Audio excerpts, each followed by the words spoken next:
بسم اللہ الرحمن الرحیم۔ السلام علیکم، میں ہوں آپ کی ہوسٹ نور۔ آج میں آپ کے ساتھ شیئر کروں گی کہ مئی کا مہینہ آپ سب کے لیے کیسا رہے گا۔ تو بات کرتے ہیں پائسس برج حوت والوں کی۔ برج حوت کے لوگ آپ کے تیسرے گھر میں چونکہ سن بھی ہے، مون بھی ہے، مرکری بھی ہے، تو آپ کی صورتحال میں بڑی انسرٹینٹی سی ہے۔ جب تیسرے کا لارڈ چوتھے گھر میں جاتا ہے تو والدہ کے ساتھ انٹریکشن زیادہ ہوگا آپ کا، لیکن آپ کا ان کے ساتھ بیہیویئر بڑا مختلف ہوگا۔ ڈپلومیٹک قسم کے آپ آنسر کریں گے تو وہ والدہ ہیں، وہ سب سمجھ جائیں گی، کوئی نہ کوئی مشکلات پیدا ہو سکتی ہیں۔ پھر نوکروں کے ساتھ مشکلیں پیدا ہوں گی، وہ آپ کے ساتھ ان کی کراس ٹاک ہونا شروع ہو جائے گی۔ آپ کو چاہیے کہ آپ بڑے کیئرفل رہیں۔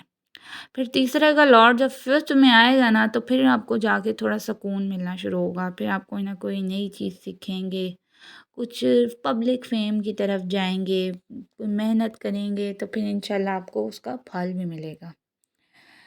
کوئی پریگننٹ وومنس کے لیے اچھا ٹائم ہے، عورتیں جن کی نئی نئی شادی ہوئی ہیں وہ کنسیو کر سکتی ہیں، کوئی نیوز آ سکتی ہے، گڈ نیوز۔ پھر تیسرے گھر میں جب راہو ہے تو اس سے صحت پہ تھوڑا سا اثر ہوگا، کوئی گلا خراب ہو جائے گا، کوئی اس طرح کا ENT پرابلم نظر آ رہا ہے۔ خوراک کا آپ نے خیال رکھنا ہے۔ ٹریولنگ میں تھوڑی سی تنگی نظر آ رہی ہے، کوئی چینج آف ریزیڈنس بھی نظر آ رہا ہے۔ بہن بھائیوں کے ساتھ شک و لڑائی ڈل سکتی ہے۔ بزنس، ٹرانسپورٹ اور پرنٹنگ پریس والوں کے لیے یہ ٹائم بڑا اچھا رہے گا۔